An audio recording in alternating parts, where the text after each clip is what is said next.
Hello, my name is Damar from Vibrant CFX, and today we're going to show you how to customize the set file. Alright, so after loading the EA and the charts, well, open the settings. Alright, so we want to analyze the setting basically. Alright, so we know trade direction, we know most of these stuff, but we don't really understand order type, order settings. So order settings work together. So you have pending order and you have market order. Generally, when you see a set file comes with a pending or a market order, you don't really want to change the order type unless you're going to backtest thoroughly before you can actually use that on a live account. And the distance measurement is based on the signal, whether you want to measure the thing from the top or you want to measure it from the bottom part of the candle down. So that's where the distance measurement, and this is actual distance 40, so it will be 40 pips down. And generally for customization purpose, you get 40 right here, you can actually put 38. I mean, it's a unique way to keep your set a little bit different. For example, if 5 users using the same set, you put here in 38, some might put 39, some might put that 41, some might put that 43, but you don't really want to go, you don't want to deviate too much from the number, because remember, unless you're going to test it thoroughly, you don't really want to deviate too much, because this number is optimized. Because in testing you will use 40, you get a good overview, and then you use like 20, and then you have a failing point. So that's the thing. And then you use entry modification, where you create the pending orders and then create more pending orders based on the signal being changed or new signal being formed. And then now let's look at scalper mode. Scalper mode is where when you have like a spike out, then the scalper mode basically plays some sell orders come down, and then it will basically open and close orders quickly. Only recommend to use this scalper mode on a low risk setting, not for high risk, high lot size. No, you don't use scalper mode for that, because the lot size will be the same, and it doesn't necessarily use a signal to do a scalp. Alright, so when you're doing a market order, normally use candlestick confirmation, set that for true. Then you would basically look for the time frame you want to see that size candle, the minimum 5 pip, and then the maximum you probably put the 20 pip.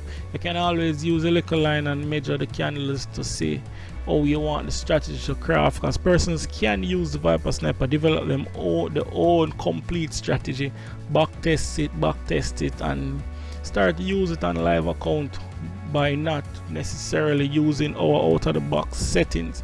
And then you have the candlestick confirmation for pending orders, a little bit different, where you only use a max size. So if there is a large impulsive spike and the spike is about 50 pips, then it won't place any trade, because it will say market manipulation. It won't place any trade until the maximum is within the threshold.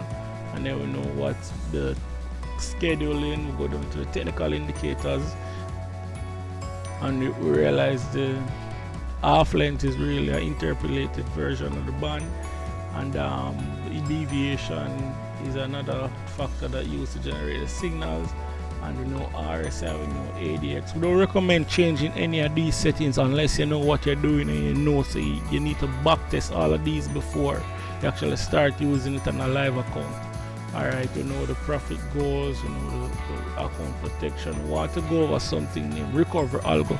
So the recovery algo is basically something like a cost average feature. We actually implemented it to actually help to close a main trade. So when the main trade is placed, if the market goes against it XY pips, then it will open another trade, and then the TP will change to a smaller TP, help to close it, and then we have a multiplying factor, a max ladder, say open more than 4 trades, and then we have the cut loss. If it open 4 trade and your cut loss is at 10 pip, after it open 4 trade, move against it 10 pip again, then it will just close everything and it will exit that and then continue to look for opportunities on that chart. And then we have the edging. The edging would not work with us with a cutlass. It would, instead of the cutlass, it would open the opposite order just to hold the drawdown in place while the market go up. Then the edge will basically move stop loss at entry, and then once the market decides to come down, then it will automatically come down, close the edge, and then come down and hit a TP for the main orders from the recovery algo.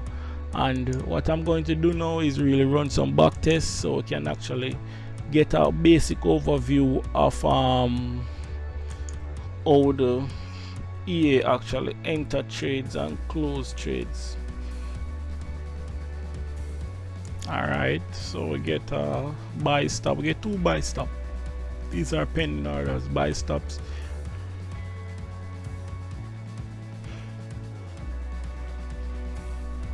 Buy stop generate based on this signal down here, and we can see where it created another buy stop. It was activated, and then we just want to see the market go up and hit TP.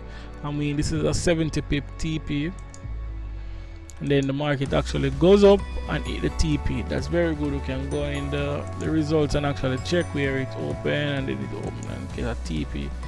Like within a couple hours it hit the TP. It's like a day trader right there, but it's really a swing trade in EA. Alright, looking for more opportunities. Alright, it create more buy stops to actually go up, come down, create more buy stops.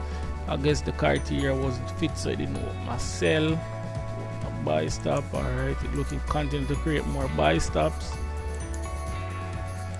Activated one of the buy stops, so it actually have a buy order now with a TP, and then let's see what happened.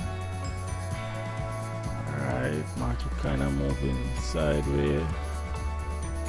Alright, kind of move spike down. If we had the stop loss at entry feature activated, this would basically close once it go up certain pip, and then it would stop loss entry. If we had the trailing would basically close it also.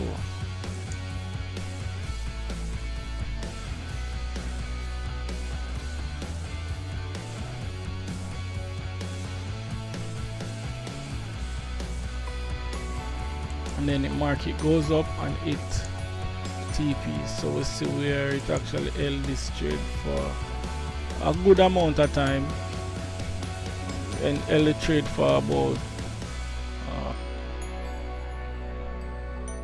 alright, so it enter sell stop. Alright, so it come down and hit TP again. This one was a 1-day trade. Alright, the graph looking perfect. Don't really like see the perfect graph, so normally sometimes want to see it get rocky. Alright, enter the buy. Let's see how it turn out. If we had the stop loss to entry, it would close it. Market moving against it. Alright, so where we see the market move against it, it opened the recovery algo order, then it moved the TP. And then we're going to see what's happened.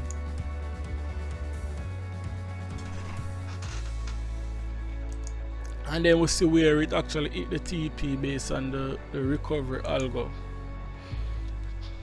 Alright, that one was very quick. It opened and closed the order very quickly. Let me look on it. Alright, so it opened the order and then closed it within 2 hours. It hit TP. So that's exactly how the Viper Sniper work. And always remember to backtest your settings. Even if you use one of the settings from the leaderboard, you backtest it using the time frame, backtesting using the period, for example January to February. Backtest it at least 3 months before you actually you use it on a live account. You demo test it. You basically want to understand how the EA works. So when you see the EA doing certain things, you know that that's how the EA will work, and how the EA will place the trades, and how the EA will close the trades, and the stop loss the entry, and get to understand the different features so you can become a versatile user of the Viper Sniper EA. So thank you for watching, and all the best with your Viper Sniper EA. If you have any questions, you can ask in the group, or you can message directly and get some clarifications and stuff. All right, thank you.